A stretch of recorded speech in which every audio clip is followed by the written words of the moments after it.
The point of this video is I want to bring the truth out to the people that care about my father, all his fans, all his supporters, all his people. I want you all to know that if my father continues this pattern, according to the doctors, he has 2 years left. And this really disheartens me because this is my father I've known in my entire life. I know him better than anybody on earth, even the people that listen to his own music. We need to work together to get my father the help he needs. As for my personal issue, I am very, very infuriated and angry with my father because I feel like he is making selfish decisions. I have 4 siblings and my father still needs to be alive to take care of my siblings. He has been told time and time and again from his doctors, from his healthcare professionals, that this is a habit that needs to slow down in order for him to have a long life with longevity and happiness and whatever. It angers me to see that him knowing this, he still continues to pick up the drink and ruin his pancreas. That is why I'm on here asking for everybody's help. I want all his supporters, all his fans, everybody that enjoys my father's music, even if you may not like him, even if you may not agree with the things he's done, even myself. He left because at a certain point Jose was drinking too much, if you want the truth. He was drinking too much, and there was a time he was even coming home in the morning. There was a time he came back at 9 a.m, and another time he came back at 11 a.m, and another time he came back at midday, and he was dead drunk. So I tried to sit him down and ask him, what is it? What is making you drink like that? And he had no reason. So I told him, you cannot, your children have grown. Abba, for example, has grown. You cannot live like this when you have children growing up. So we gave him time, and I saw nothing was happening. So I told him, I am going home. You choose between your alcohol or me and the kids. So I nkulamusizzaako nkwebaziza emirimu gy'osobodde okuba ng'okola weebale nnyo weebale ddala kukola emirimu gyo egy'enjawulo. Nze muzzukulu wa Kisolo Martin Nkyembowa njagala twogere ku nsonga ya Jose Chameleone.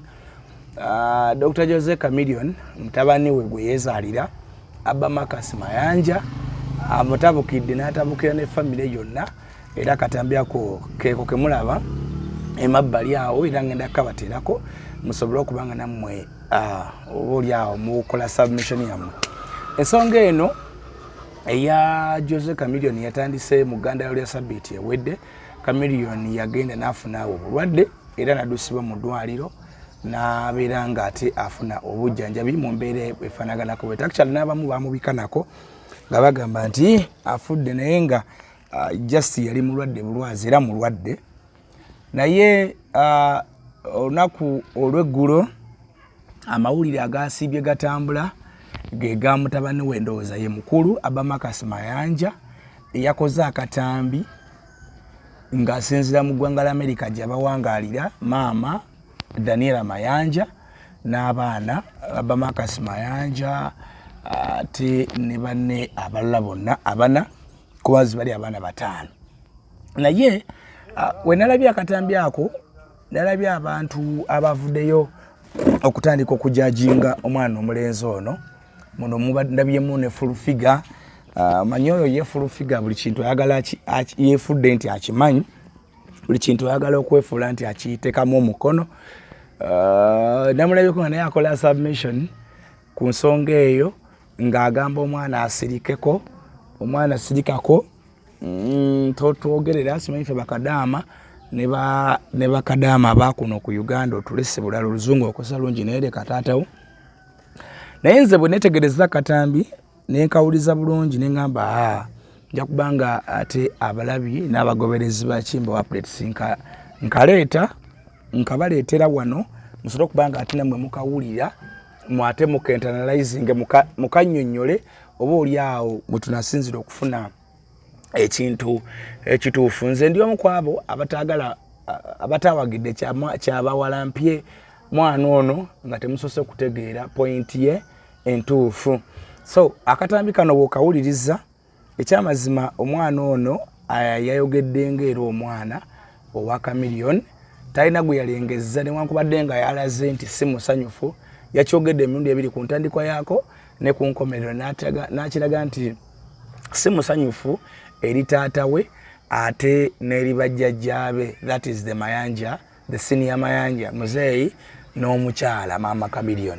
Awo wengenda okubanga ate nsimba ate emboozi olunaku olwaleero naye nga njagala okusooka okutegeeza nti bannaffe aba Biva Organic bagamba gwalina okusomozebwa mu ndwadde eyitayo Dr. Biva oba Dr. Richard Ssenjobe agende maaso okubanga ate akujjanjaba yakoledde nakadagala kano keyambisibwa mu kugogola emisuwa, gogola omubiri, gogola digestive system, urinary system, ezo zonna ne ziba nga ziri clear nga tozuzeemu kufuna bulwadde buno oba buzibu bwonna. Kale mwabadde balina okusomozebwa mu lubuto, owulira ebbugumu lingi mu lubuto, owulira okwokyebwa mu lubuto, gendayo atasobola okuba nga akujjanjaba.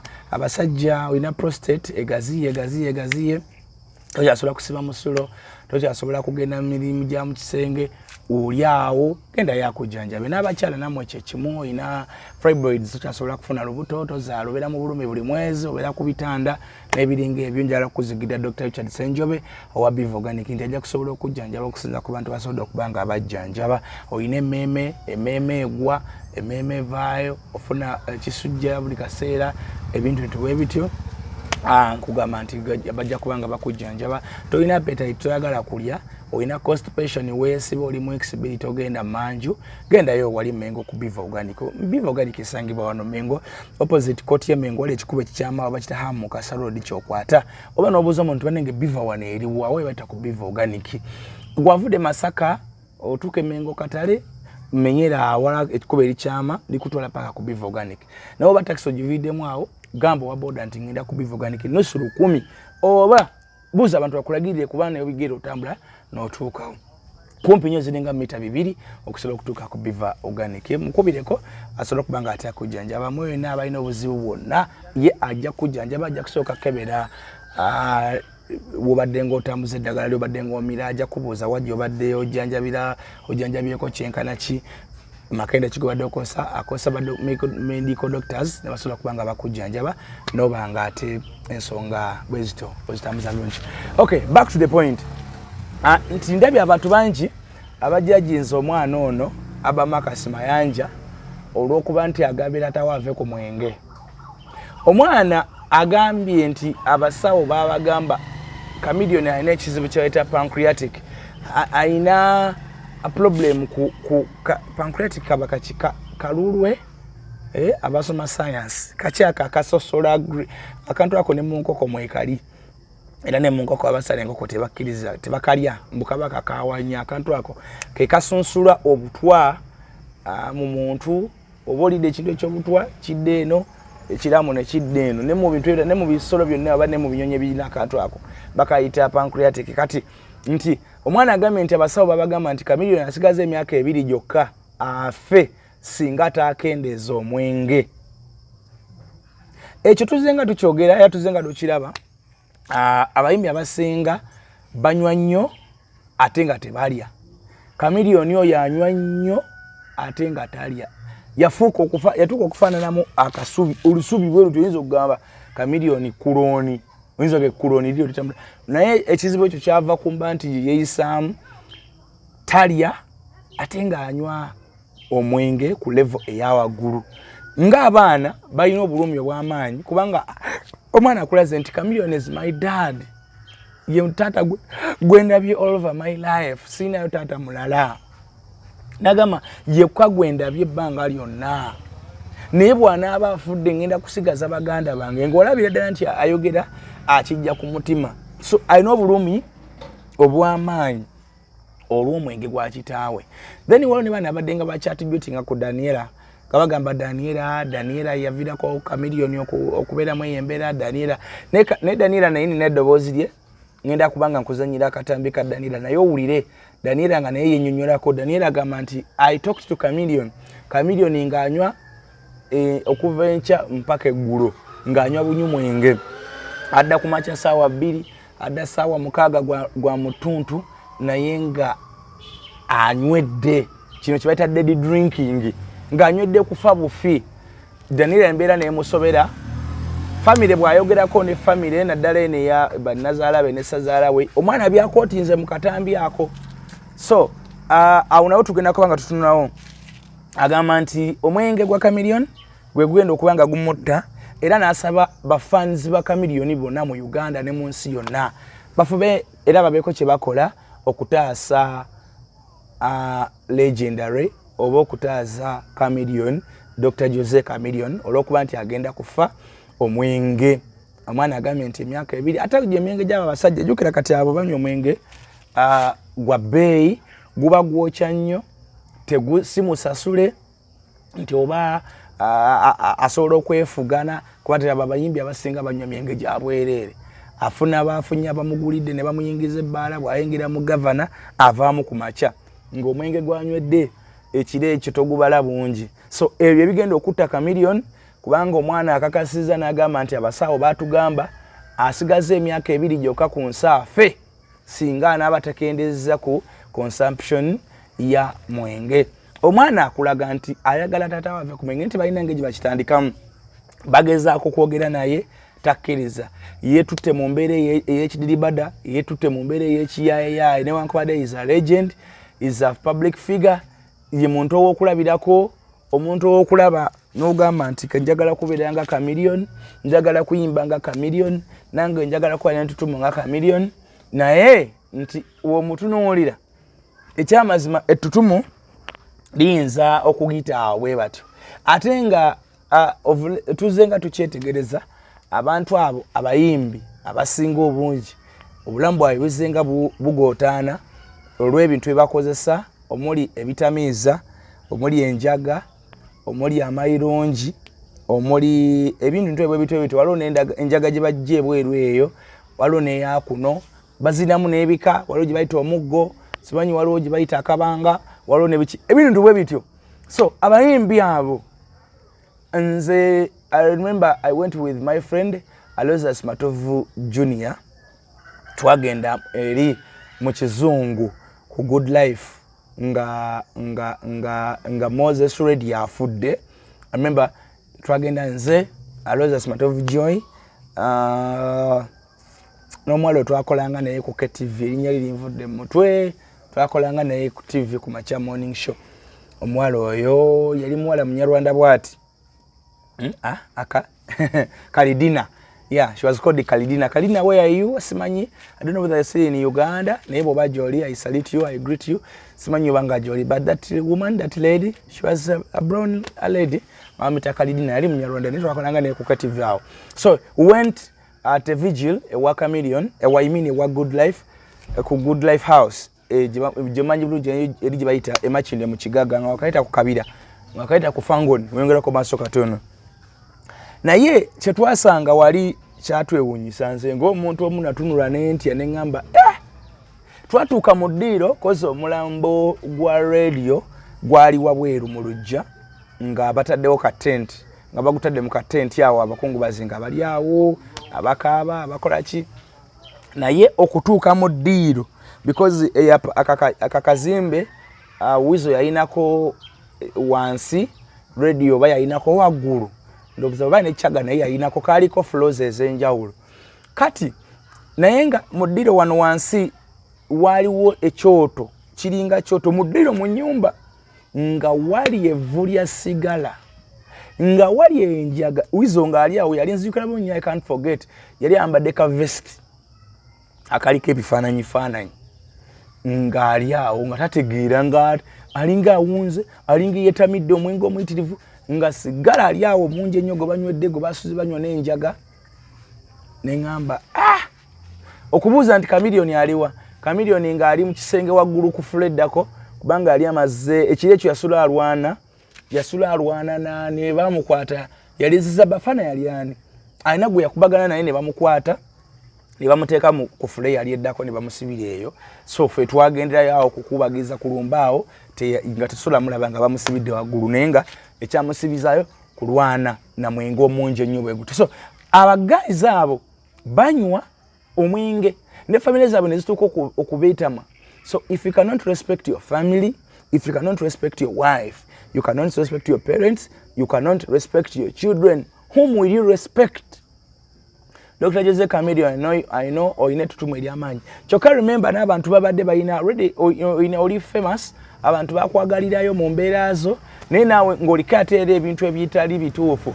Me I was at Cricket Oval nga tuli mu press conference ya Gwanga Mujje ya second edition after ekivulo ekyo enkuba bwe yakiyiwa. That lady big events yategese ekivulo ekyo ng'ayise oddemu okole press conference maybe okolinga abantu bategeezi banange mujje. Chameleone tewajja. Omukazi nakabiramu amaziga ng'oli eri mu kisenyi simanyi wali shootinga video ne Palaso n'otajja. Ebintu ebiti ebyo oze abantu benyintu respectinga. Family yo yenyintu respectinga. Kati gwani gwogenda okubanga respectinga. Ekintu ekyo kiretedde obulambu abayimbi bangi okusaanawo okufa n'ebiringa ebyo. So your boy Abba Makasa atugambye ogusigaze emyaka 2 ofe singa tova ku mwenge. So abawagizi ba Chameleone mwena mu Uganda ne mu nsi yonna legendary agenda kufa. Ekigenda okumutta mwenge. Naye ng'omwenge kintu kyosobola okugamba nti banne kankendezeeko kangwesonyiwe. Omwana agaye nti abasawo be ne ba medical doctors ne bakiraba. Now come to the family. Eya Mayanja family. Era omwana ajogeddeko. Omwana agambye nti I've never seen parents like bazadde ba tata wange. Bazadde ba tata wange ng'ategeeza mwami Mayanja n'omukyala. Ekituufu mama wa Chameleone ne mzee Mayanja bali part kukugwa kwa Chameleone ne kukufa kwe banaabanga afudde. Nti bamulaga being the firstborn oba yabaye firstborn oba oli omugenzi Humphrey abadde firstborn. But omu ku baana abakulu kale. Nti bamulaga nti bamwagala nnyo ne bamutandikizaako n'amannya gaabwe. Era omwana agambye nti I've never seen a reckless parents like my grandies.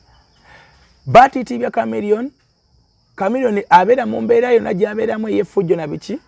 Maama wa Chameleone asigala mu kola press conference yakwogera n'abamawulire kujjanjawazaawo osegeera naye nga tafuddeyo okulaba Chameleone abaana be bali mu mbeera ki. Wizo abadde agenda kufa not until nobody events okuvaayo n'amutegeka yawe ekivulu ate era nakyo bakyamaliriza kigenze mu mivuyo nga Wizo akutte nobody amukubye ebikonde n'ebirala ebiringa ebyo.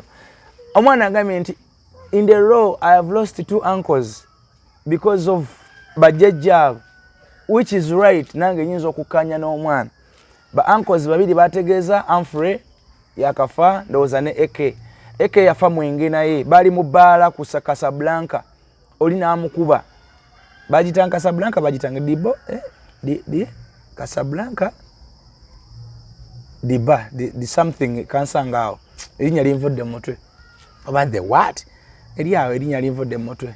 Comment section mujja kunnyamba muliteekewo oba the what esooka nedde ebbala eyo naye era gwali mwenge. And actually wabulwawo n'amawulire amatuufu. Some alleges nti omwana ono yaserera mu kinaabiro okuba nti yali atamidde n'agwa omutwe n'agukuba oba olyawo ku styles oba ku kisenge oba ku bino ebintu by'omu binaabiro n'afa. Others are saying nti baamukuba ne bamuteeka eyo mu kinaabiro. So no one has that real fact, but the fact is nti yali ku mubaala.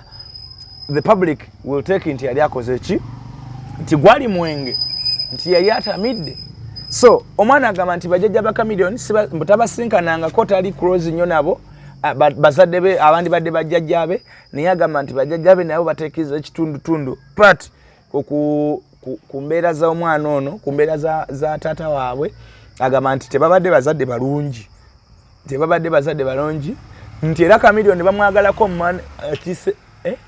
monetary good ebintu ebiri ssente ebyokwatako ne ssente bye bamwagalamu naye okuteekateeka obulamu bwe naye Chameleone musajja mukulu naye abazadde okumuteekateeka anyway era kikale kisoboka kubanga bavunaanyizibwa kubanga olaba mama Chameleone lukaseera nga abeera mawulire kitegeeza wabanga asobola okubeera mawulire abeera buli wamu era kyekimu akyasobolera okuyimirirawo n'ayogera n'omwana we mu mbeera eyo. However nti Chameleone naye musajja mukulu is a big man very ndowooza mu bayimbi bonna y'omu ku basajja era abayimbi abakulu kati we bamuteeketeeke ki ekisinga kye bamuteekateeka nga bamukuza bwabanga bye bamukuza bye bamuteekamu yabivaako. So tosobola kutandika kunenya bazadde ba Chameleone saawa eno nti tebalina kye bakoze nga n'omusajja gwe bagamba musajja mukulu newankubadde nga ate bavunaanyizibwa kubanga ebyo ebintu byeyekolaakola babeerawo nga balaba n'obulamu bwabwe n'obwabaganda bye bagenza okufa nga abazadde abo bali nga balaba nga bebatavuddeyo kola ki kuyambako oba kwogera n'abantu bano because abaganda ba Chameleone bonna obalaba abasinga obungi kale family yonna walaji Palaso naye munywe Wizo mujjukira embeera gy'abaddemu ala akyagirimu tanaba kugivaamu Wizo mwamulaba bwe yayafaanana nga naye agenda kufa ne weebuuze mama Chameleone yaliwa ebiseera ebyo Wizo ng'afaanana bw'ati because ye mama waabwe oli omwana kale oli omwana ye bagamba nti yeeralula bw'atyo of which tetumanyi oba bayinza obba nga era bamumistreatinga baba oyo gwe bayita Clever J musajja ati naye yeezuula n'agenda mu kyalo ye nakawuka n'atandika okuba matafaali oyo si mwana waabwe naye ate bamuvunaanyizibwa kubanga mwana wa muganda wa Chameleone mwana wa muganda wa Mzee Mayanja tata wa Chameleone cousin brother wa Chameleone oyo guy Clever J so come to Palaso bwatyo come to Chameleone laba bwafaanana omusajja omuyimbi ow'amaanyi wetutumnayo Chameleone look at your fellows tunulira banno be wali nabo mu kisaawe bwe bafaanana tunulira embeera zaabwe ne bwe beeyisa just take a look of Bobi Wine buli omu amwegomba buli omu ayagala okwassociatinga naye buli omu ayagala okubeera okumpi naye waali buli omu ayagala amufaanane buli omu ayagala amulinaane buli omu ayagala amuggyeko kyamuggyako abennaku ze bagayita amasannyalaze you get look at Bebe Cool toli muwulira nti nno kale yadde alina ebibye naye ye yacrossinga naye n'adda mu NRM but tosobola gamba Bebe Cool nti alabika bubi tosobola gamba Bebe Cool nti omwenge gumumazeemu aweeva agunywa yadde musiraamu naye toyinza gamba nti bane Bebe Cool yena akunkumuse is a big man alabika bulungi taking care of his children abaana beero balaba Alpha Sadi omulaba amufollowinga ku Express ono omulenzi Hendrix naye omulaba amufollowinga Hendrix juzi yazala n'okuzaala Bebe Cool jjajja kitegedde yafuna n'omuzzukulu awo batulaba nti afaayo mukyala we Zuwena Kimera talabika bubi yekola keki ze wali era edduuka liri awo mu tawuni ku Kasule ku Kasule ajimusa Kasule building wandege wali edduuka lya Zuwena watundira keki ze musobola ogane mu muwagira naye olaba nti bonna bali bulungi ate bali mu mbeera nnungi naye gwe weeteke kati gwe tunula bw'ofaanana nabo batunuulire I believe nti mwenna mwali munyweddeko ku mwenge I believe nti ne bano bagunywa ne president yennyini yali agunyweddeko yali anyweddeko ku njaga okitegedde naye olaba bwafaanana gwe teweegomba kulaba abasajja be wali nabo nga ensi because Uganda categorizinga abayimbi abo leave alone the Sebatas because Sebata yasigala yeka mu kisaawe and if Besude Kafero and the other ladies Sala bogere n'abalinga abo singa bali bakyaliwo we would categorize Bas Kafero and those late then we come to another generation of Chameleone Bebe Cool Bobi Wine then we come to another generation of these bana abaliwo of which kati bana abato sola kumanya who is who ani asinga ani adirani nani because bonna bali benkana abasinga obungi but now in that row of eyo category gwe woli mu mbeera embi abakazi n'abaana bakudduka bagenda Bulaaya onywa ekisusse teweefaako tolya mmere bw'enookozi oweddewo onywa bunyo osiiba ku mwenge kubanga n'omwana wo aba tusokola interview n'agiweereza okusiza mu America n'agamba dadi agenda kufa asigaza emyaka 2 gyokka afe ekyo ekintu ekikukwatako n'ogamba naye kituufu nteekwa okwerealizinga n'enzira ku drawing board Chameleone essaawa zino oyinza okuba nga ne Real Island gye walina tekyasobola kuproducinga muyimbi actually siwulira n'abayimbi bava mu Real Island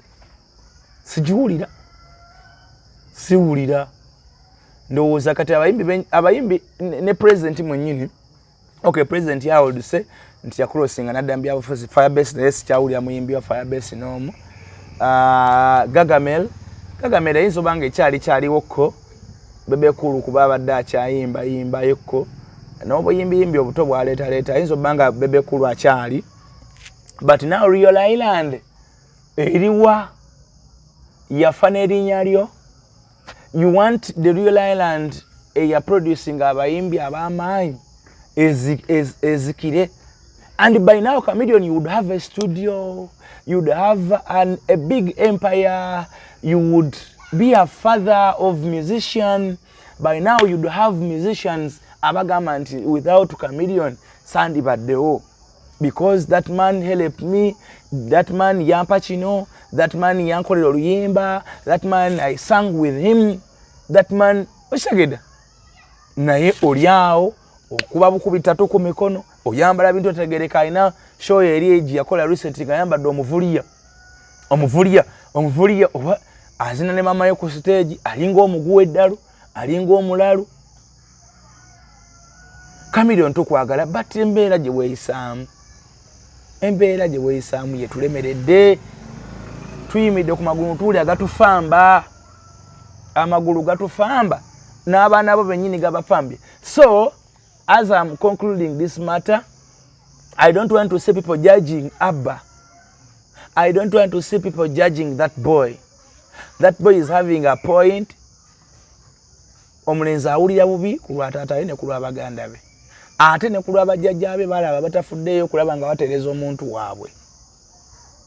Okay, we believe nti family yakrosinga negenda mu America. Chameleon yandibadde nga ye muntu alinnye ennyonyi n'agaana alaba ku baana be mu America because obusobozi abukola ki abuyina. Era ne bali invitation ogimuwa bagirina bakisobola. Chameleon emikwano mitimu gy'alina mu nsi yonna. Segedde. Naye munnange embeera gye mugira recently twalaba abaana ba Palaso nga bazze abazungu after years.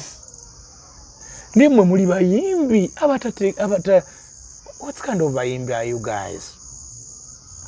So Chameleon ensegenda kusubwa singa totula ku drawing board. Abantu bangi batula ku drawing board ne beddamu ne beezula. That boy eyo yayimbanga gwe oyo muganda woyo cousin brother okirevaje yaddayo ku drawing board nadaye nakawuka nakuba bloka nakuba bloka nazimba ennyumba nasima empuku nakola studio bichi paka nakomawo kati ati oyo omulenzi ayimba kirevaje nasoka ejambu bino ebyeddogo bandoga Chameleon andoga bichi ebyo ebintu ebyo ate Chameleon likutambuliddeko nnyo nabyejjamu nakkiriza nayimba. Kati gwenzo kwa tachasola kuyimba kubanga okuze. Naye kati ku level yo yandibadde nga kati olya mu music wo. Wandibadde olya mu bayimbi kati zino Songs Avenue zize n'abanyinizo si bayimbi. Naye bali mu bayimbi. Tosobola kugula Winnie Nwaji nga togenze n'omusasula mu Songs Avenue. Yes? Tosobola gena no signing akabako nga togeze mu timu no sleep. Ne banyinizo si bayimbi. Wabula abantu abatega business ne bagira abantu yetaaga okukola ki okuteeka ku line. Naawe ate kati gwe abadde omuyimbi emyaka miyitirivu.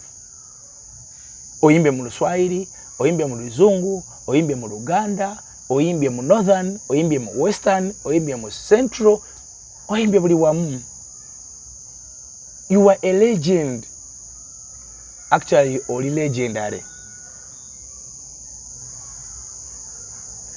Nzekezayo kayiraika yenkutte naye mbadde nkyagenda maaso n'okuwasigira ekifaananyi wabula obutambi bo mugenda bamubwekanya mugenda bamubuulira.